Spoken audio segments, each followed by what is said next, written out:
Doug Kite here with Zach Cox at Gillette Stadium. Patriots lost a shocker. Now they have to play in the wild card round of the playoffs, which they have not had to do for 10 years. So pretty brutal loss here for the Patriots. Second time in a row that they've lost a heartbreaker in the regular season to the Miami Dolphins late in the season. Since this one comes in Week 17 with such high playoff implications, might sting even a little bit more, especially since it came here at Gillette. At home, too, against a Miami Dolphins team that had not won at Gillette Stadium since the Wildcat game way back in 2008. Yeah, this is a game that I think everybody thought the Patriots would win. They were 16.5-point favorites in this game.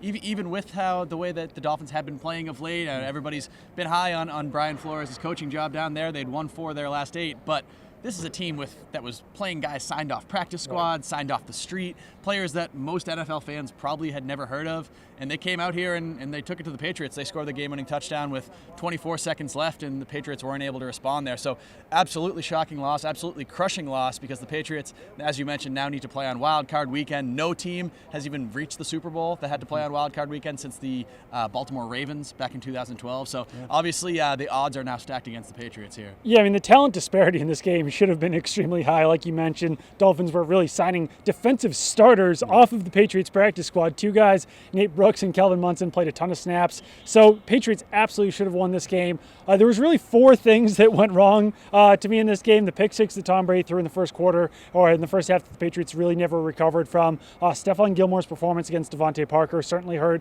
The Patriots' decision not to go for points at the end of the half was another one, and then also just the fact that the Patriots defense couldn't come up in the red zone against the Dolphins late in the game. So those were really the 4 biggest elements of this game about why the Patriots lost. What do you think was the biggest of those? I mean, the biggest thing that jumped out to me was Stephon Gilmore's performance. This is a guy who is probably still going to be the Defensive Player of the Year, even with this performance. Yeah. Maybe this one kind of knocks him off the top of that list. But if you look back to the game that these 2 teams played back in Week 2, Devontae Parker had 7 targets, 0 catches, going up against Stephon Gilmore for most of that game. Today, 8 catches, 130-something yards. Most of those came against Stephon Gilmore. He had a 24-yard catch, a 21-yard catch, a 28-yard catch. One of those came on that aforementioned Dolphins game-winning drive. It's the worst performance we've seen from Stephon Gilmore probably since the Tennessee game last year when he went up against Corey Davis and had a really rough time. This was probably actually even worse than that performance. A guy who's been the best cornerback in the NFL the entire season. This one game doesn't erase that, but it's a very poor timing for him to kind of come back to earth a little bit. And at the end of the first half, the Patriots didn't take their 3 timeouts there when they could have. Belichick said that if they had got a first down on first down, it was a running play, then the Patriots would have taken their timeouts and maybe tried to drive down the field.